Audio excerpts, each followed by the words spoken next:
Shalom, selamat pagi, selamat bertemu kembali di ibadah online ini. Kita mau siapkan hati kita. Kita mau masuk ke dalam hadiran Tuhan. Karena kita ada di hari ini karena semua anugerahnya, karena semua kasihnya. Kita mau berterima kasih kepada Tuhan,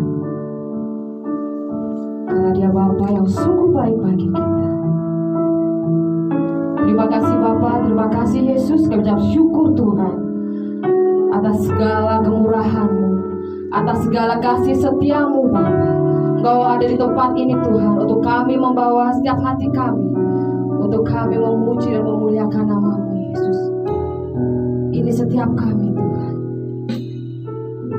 pakai setiap kami Bapa. Terima kasih Yesus. Kami mau memuji, kami mau menyembah, kami mau mengucap syukur atas segala kebaikan Tuhan bagi kami. Terima kasih Tuhan. Terima kasih Bapa. Ku ada sebab anugerah-Mu. Ku ada karena kasih-Mu, Tuhan Yesus. Ku berterima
kehadiran-Mu Bapa di ibadah ini Bapa. Layakkan setiap kami Tuhan, layakkan setiap hidup kami Bapa, untuk kami lebih lagi masuk dalam hadirat-Mu. Apabila kuasa kegelapan, kuasa roh-roh jahat yang mengganggu jalannya ibadah ini Bapa, kami mau bersatu hati, kami mau tangkis di dalam nama Yesus Kristus Tuhan. Kami mau lebih lagi memuji, kami mau lebih lagi menyembah-Mu Tuhan. Karena kami tahu Bapa, bila kami tidak berjalan bersama-Mu Tuhan, hidup kami terasa hampa Bapa. Terima kasih Yesus. Kami mau siapkan hati kami Tuhan, untuk kami masuk dalam hadirat-Mu, untuk kami masuk dalam mendengarkan akan firman-Mu Bapa. Layakkan hati kami Tuhan, layakkan setiap pendengaran kami Bapa. Terima kasih Yesus. Terima kasih Tuhan. Tanpa-Mu kami tak bisa berjalan Bapa.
Shalom, selamat pagi Bapak Ibu Saudara, dimanapun berada. Pagi hari ini kita bersyukur berjumpa kembali dalam ibadah raya secara online, tetapi tidak mengurangi rasa sukacita kita, semangat kita untuk datang pada Tuhan. Pagi hari ini saya ada bersama dengan Toto, kita akan berdialog bersama mengenai beberapa tema yang kita akan bahas pagi hari ini. Selama beberapa bulan kita tidak melakukan dialog karena mungkin ada banyak hal yang berbeda, tetapi pagi hari ini kita akan mencoba untuk dialog bersama untuk merenungkan firman Tuhan. Sebelum itu kita berdoa pagi hari ini untuk mendengarkan firman Tuhan. Tuhan Yesus, kami bersyukur pagi hari ini Engkau mempertemukan kami dalam ibadah online, tetapi kami siap untuk mendengarkan firman. Berkati setiap anak-anak Tuhan yang mendengarkan firman pada pagi hari ini. Tuhan memberkati, limpahilah dengan urapan ya Tuhan. Kami yang akan menyampaikan dalam dialog Tuhan, kuasailah hati dan pikiran kami untuk kami menyampaikan firman-Mu, isi hati kepada jemaat. Ampuni segala kesalahan kami dan sucikanlah kami untuk kami layak menyampaikan firman-Mu dalam bentuk dialog diskusi pada pagi hari. Dalam nama Tuhan Yesus berdoa. Amin. Kita telah melewati hampir 2 tahun lebih. Sejak 2 tahun ya COVID. Hal yang sangat membuat kita menghadapi pola hidup, gaya hidup yang sangat berbeda. Ini tidak mudah, tetapi kita harus menjaga kesehatan. Mungkin lalu kita tidak seperti itu, tapi sekarang memang kita harus ekstra untuk tetap menjaga kesehatan. Banyak hal konflik muncul di tengah kehidupan kita, baik di rumah tangga, di lingkungan kita, dimanapun kita berada, semua lini menjadi berubah karena COVID ini. Apa yang kiat-kiat apa yang membuat kita untuk memulai langkah yang baru di masa seperti ini? Pertanyaan ini kita akan membahas bersama dengan Pak Toto, ada bersama saya. Kiat apa yang sebenarnya kita lakukan di masa yang masih dalam keadaan COVID? Ya, baik. Terima kasih, Siapa Bos. Ya, Shalom Bapak Ibu, secara terkasih Tuhan.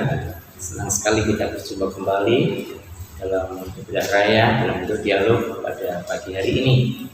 Bersyukur atas semua kemurahan Tuhan. Hal yang sangat menarik yang Mas Yakobus sudah sampaikan, memang di situasi COVID yang melandai ini tentu masih banyak konflik yang terjadi karena perubahan. Tetapi kita harus berani memulai menyongsong pasca COVID ini. Bagaimana?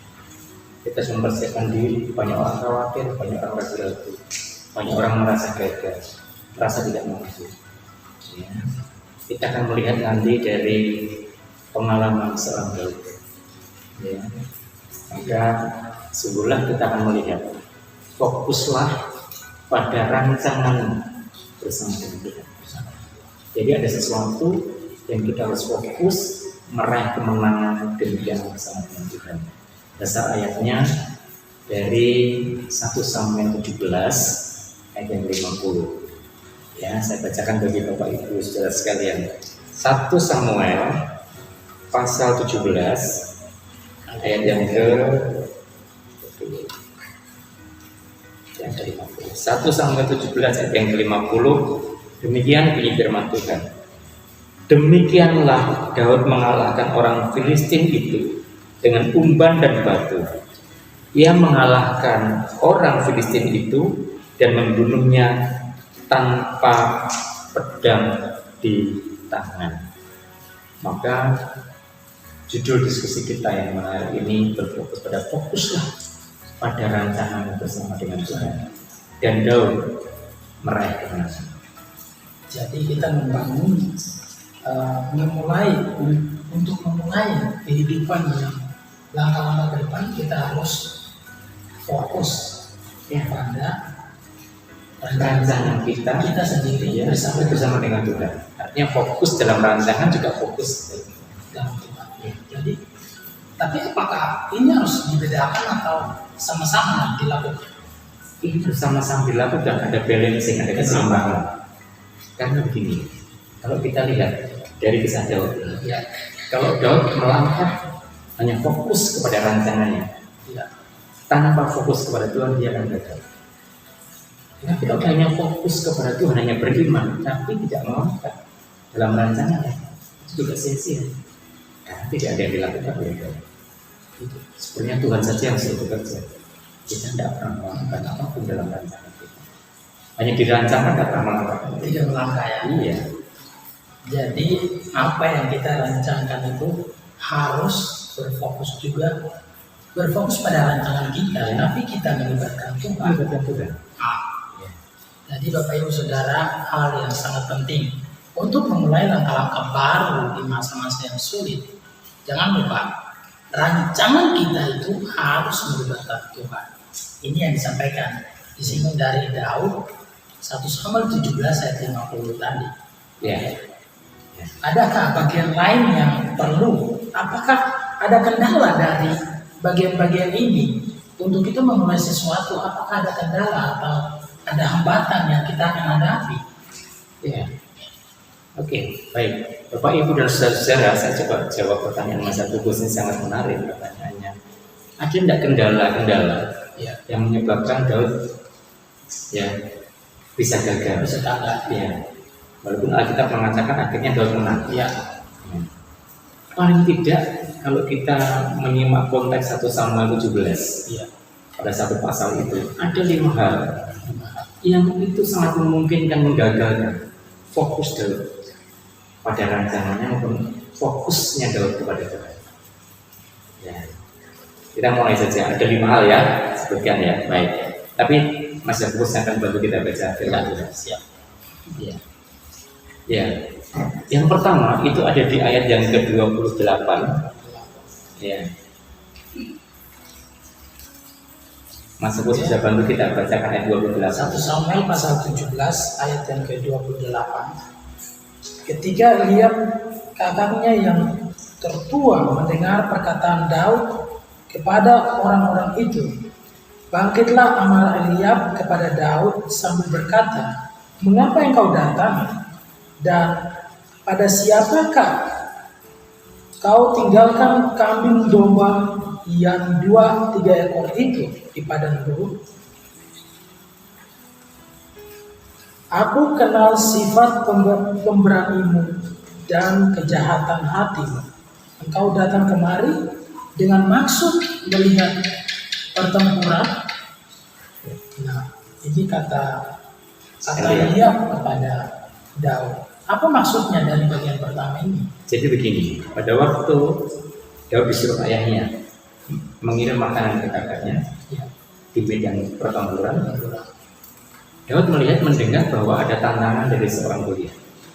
Daud mendengar itu, ya, betapa dia sedih bahwa bangsa Israel direndahkan. Apakah hal ini yang membuat dia datang? Bukan, dia datang karena ditugaskan oleh ayahnya mengirim makanan ke kakak-kakaknya. Ya, kayak Eliab, kemudian ke kakak-kakaknya yang lain ada 3 di sini sebagai prajurit. Nah, itu yang membuat Daud mengerti ternyata kakaknya sedang menghadapi situasi tantangan dari pahlawan Filistin yang namanya Goliat. Berarti Goliat ini berhadapan dengan Eliab ini, bukan dengan Daud sebelumnya. Berhadapan dengan Eliab dan pasukan Saul. Ya. Menghadap berhadapan-hadapan, dan waktu Daud sedang mengirim makanan, Daud mendengar bahwa Goliat menantang bangsa Israel. Ya. Daud tentu merasa bahwa Allah yang dia kenal itu Allah yang luar biasa. Kok sampai direndahkan begitu? Dia tidak. Ya. Maka dia yakin bahwa dia akan menang. Iya. Dia yakin dia akan fokus dalam rancangannya mengarah kemana. Iya. Tapi dia yakin dia fokus bersama dengan Tuhan. Tetapi tantangan yang pertama, tantangan gimana? Kamu itu kan hanya penggembala domba 2-3 ekor. Iya. Gampangnya bagaimana mungkin kamu akan tidak mungkin. Itu tantangan pertama. Jadi seperti kakaknya ini meragukan dia. Bukan dia. Oke. Memang kenyataannya dia penggembala domba. Tetapi dia bisa saja mundur, oh ya benar aku gembala domba, nggak usah perang. Tapi apa yang membuat dia tetap Harusnya fokus? fokus bahwa dia menang, dia fokus kepada Tuhan. Iya. Nah, itu yang pertama. Yang kedua mas, Oke. di ayat yang ke-33 kita lihat. Bagian yang kedua, yang Ya. pertama Daud fokus pada Tuhan walaupun kakaknya meragukan dia, tetapi dia tetap fokus. Ya. Bagian yang kedua di ayat yang ke-33, di sana dia berkata, tetapi Saul berkata kepada Daud, tidak mungkin engkau dapat menghadapi orang Filistin itu untuk melawan dia, sebab engkau masih muda, sedangkan dia sejak dari masa mudanya telah menjadi prajurit. Ya. Pada waktu ada obrolan kakaknya bersama dengan Daud dan orang-orang sekitar, Orang sekitarnya. Saul mendengar. Saul Siapa juga dia? ada di situ. Ya mendengar kan karena di dalam sebuah kelompok kan. Ya. Siapa dia? Ya. Panggillah, oh ternyata anak muda. Ya masih kemerah-merah berkata. Tetapi dia berkata dia berani berkata. Iya. Maka kalimat Saul, ya kamu itu bukan prajurit. Iya. Yang kamu hadapi prajurit, kamu tidak mungkin menang. Betul. Nah, kita tahu kan ayat 50 akhirnya dia menang. Iya. Coba kalau dia mengatakan, oh iya benar, aku bukan prajurit, aku tidak mungkin menang. Saul yang perkasa pun tidak berani, tidak boleh bilang. Tetapi dia tetap fokus ya, dan fokus kepada Tuhan. Iya. Nah, dia lewati itu. Ya, itu yang kedua ya. Ya. Yang kedua, Saul seorang yang menegur Daud juga dari bagian ini. Saul berkata bahwa Daud tidak mungkin mengalahkan Goliat karena Goliat adalah seorang prajurit. Daud adalah pengembala domba. Tetapi apa yang menjadi alasan Daud? Yang menjadi alasan Daud bersikeras untuk bisa ialah dia fokus pada tujuan dia sendiri dan dia fokus pada Tuhan. Ya. Hal ini menjadi penting. Ya. Tadi yang pertama, kakaknya Eliab meragukan dia. Yang kedua, Saul. Tetapi bagian ayat ini kita akan lihat. Ya. Dan mas, kita lihat ayat 39. Kita lihat ayat yang ke-39 ya. Lalu Daud mengikatkan pedangnya di luar baju perangnya. Kemudian ia berikhtiar berjalan sebab belum pernah dicobanya. Maka berkatalah Daud kepada Saul, aku tidak dapat berjalan dengan memakai ini sebab belum pernah aku mencobanya. Kemudian ia menanggalkannya. Nah, Ya. ini sepertinya Daud menggunakan baju dari Saul, tapi dia rasa bahwa ini tidak mungkin. Nah, apa maksudnya Pak? Ya. Dengan bagian ini. Ini kalau dibuat sebuah film begitu mungkin lucu ya. Lucu ya. Lucunya seorang Daud yang masih ya kanak-kanakan lah. Kemudian menggunakan pakaian perang, baju perang, Perannya Saul. prajurit. Ya Saul mungkin juga kakak-kakaknya kan lebih gede dari dia.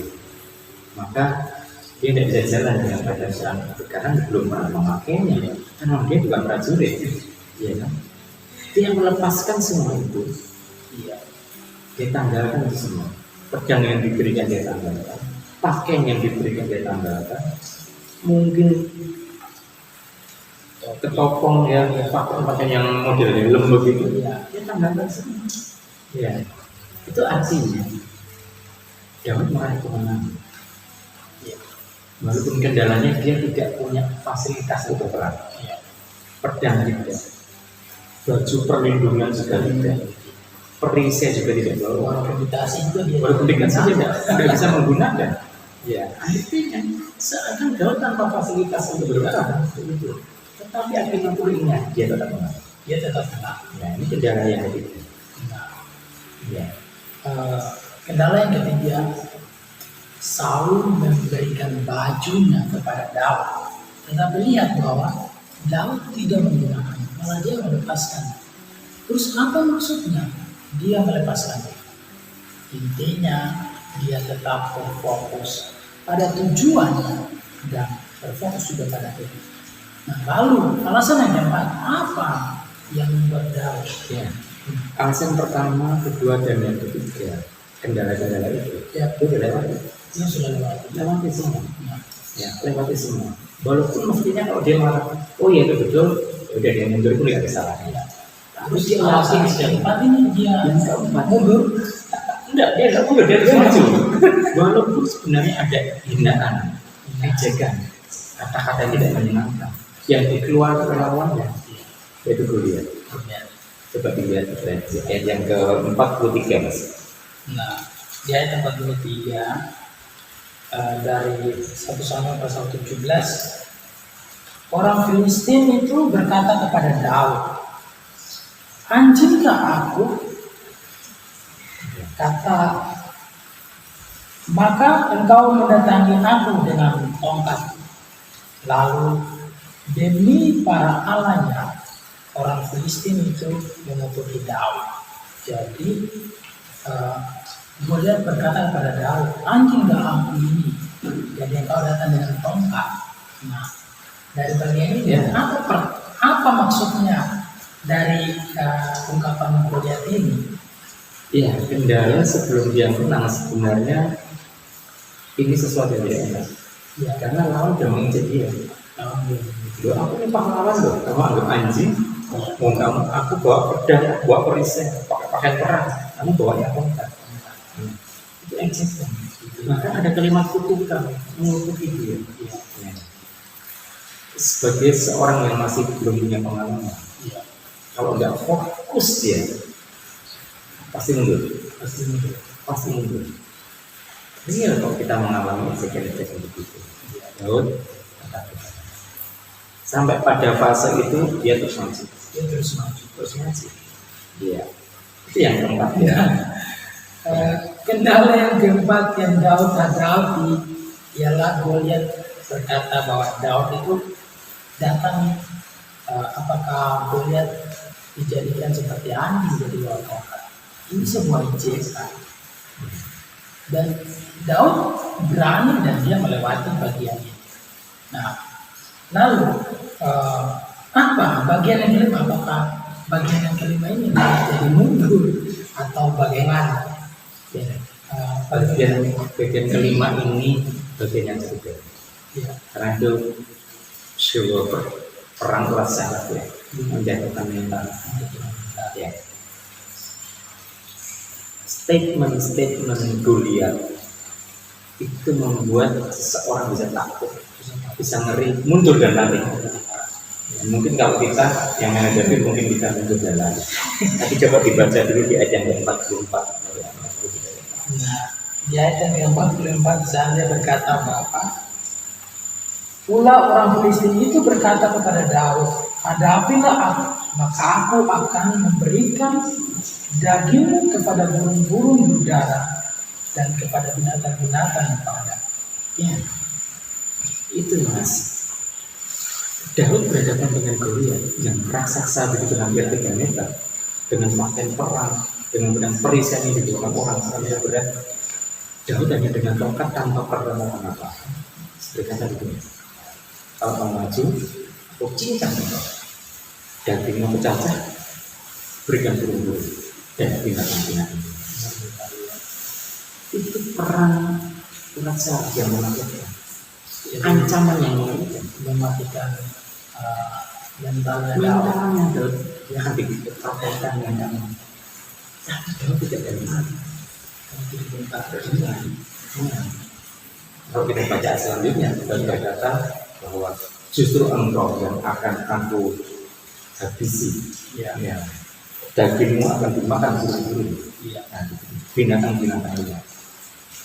Sampai akhirnya di ayat 50 juga berkata bahwa dia mengalahkan Goliat. Iya. Kenapa? Dia fokus kepada tujuannya, yakin menang, dan fokus kepada Tuhan. 5 ini dia lewati. Ini hal yang sangat penting. Pertama, Daud diragukan oleh kakaknya. Ya. Yang kedua, Daud diragukan oleh Saul. Terus Daud juga diejek oleh Goliat, dan Daud juga dia dikatakan oleh Goliat bahwa menghancurkan kepercayaan diri. Bapak Ibu Saudara, apakah kita menghadapi persoalan dan orang mungkin mengejek kita begitu rupa? Apa yang kita lakukan? Apakah kita tetap fokus pada tujuan kita dan kita fokus pada Tuhan? Ataukah dengan situasi yang seperti ini kita langsung berkata, sudah, saya lebih baik mundur. Ya. Nah, ini tantangan-tantangan yang Daud hadapi, tapi dia melewatinya dengan begitu baik, begitu serius, begitu fokus pada Tuhan. Nah, pertanyaannya, apakah kita masih tetap fokus hari-hari ini pada Tuhan ataukah tidak? Nah, bagian ini menjadi penting buat kita. Nah, dari apa yang kita sudah lihat, kendala-kendala yang Daud hadapi, dia melewatinya dengan baik. Ada 5 alasan yang Daud sudah melewatinya. Baik, beberapa hal yang tadi sudah dijelaskan kita tahu. Nah, hal yang paling penting, fokus pada tujuan kita dan fokuslah pada itu. Itu hal yang paling utama dalam kehidupan kita. Dalam menghadapi persoalan apa-apa. Nah, ini menjadi penting. Mungkin ada tambahan daripada bagian ini. Ya, Mas Agus dan Bapak Ibu saudara kasih, situasi yang kita hadapi kadang-kadang bisa seperti Goliat. Ya, seorang yang kita hadapi akan memungkinkan kita akan mundur untuk meraih mimpi kita, harapan kita bersama dengan Tuhan. Tapi saya mau ingatkan bagi kita semua kalian, tetaplah yakin bersama dengan Tuhan, fokus dengan Tuhan. Rancangan kita pun kita fokus apa yang kita kerjakan. Misalnya kendala-kendala itu jalan kita lewati itu. Wajekan rendahan, direndahkan orang, fasilitas tidak ada, fokus. Daud pun bisa. Kita pun bisa, Bapak Ibu saudara. Ya, oke. Ya, mari Mas Yakobus, saya kira itu dari saya. Kita sudah di penghujung dialog kita pada pagi hari ini. Bapak Ibu Saudara, ingat perenungan dialog kita bersama pada pagi hari. Pak Tomo telah memberikan beberapa landasan buat kita. Dari Daud, sosok yang begitu pemberani, begitu fokus, dan dia berharap betul-betul pada Tuhan. 5 hal menjadi bagian buat kita. Perenungan sepanjang minggu ini. Ingat bahwa kita fokus pada tujuan kita dan juga fokus pada Tuhan. Jika kita terpengaruh, maka fokus kita itu kita tidak mencapai apa yang kita mau. Jadi apa yang kita mau itu kita bawa kepada Tuhan dan kita betul-betul berharap dan fokus pada Tuhan. Nah, ini menjadi perhatian buat kita. Ingat, fokuslah pada rencana kita. Tuhan Yesus memberkati kita sekalian. Saya minta Pak Toto untuk mengikuti dalam ini. Ya, sebelum kita berdoa, ada kalimat yang menarik dari seorang bernama Napoleon Hill. Ya, dia berkata begini: fokus pada kemungkinan sukses, bukan pada potensi kegagalan. Hal ini baik bagi kita, sehingga kita fokus kepada potensi keberhasilan dibandingkan potensi kegagalan. Membuat kita bersemangat. Ya, kita berdoa bersama-sama. Mari Bapak Ibu saudara, kita tutup dalam doa. Bapak, terima kasih untuk diskusi pada pagi hari ini. Kiranya diskusi yang singkat sederhana ini bisa kami pahami bersama, bisa kami maknai bersama-sama untuk membangun iman percaya kami bahwa kami pun akan meraih keberhasilan di saat kami mau fokus kepada rancangan kami masing-masing dan tetap fokus bersama dengan Tuhan. Daud telah memberikan contoh yang baik bagi kami. Kendala-kendala saat kami ingin meraih kemenangan, Tentu banyak. Setiap masing-masing pribadi akan menghadapinya.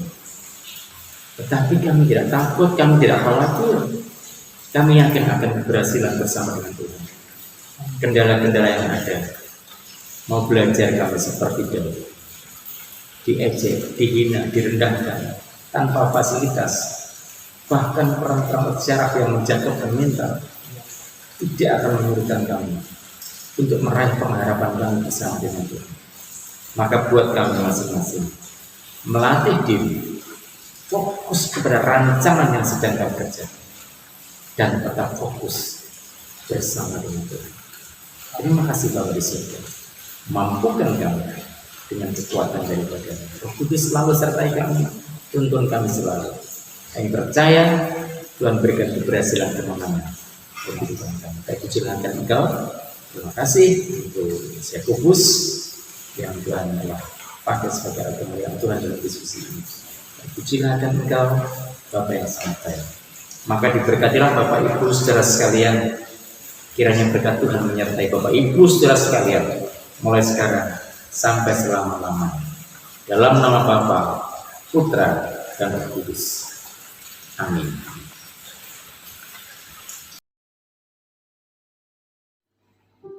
Terima kasih kepada hamba-Nya yang telah menyampaikan firman Tuhan. Biarlah Tuhan memberkati dalam setiap pelayanan dan keluarganya. Kita mau berikan korban syukur kita kepada Tuhan. Dan mari kita berdoa.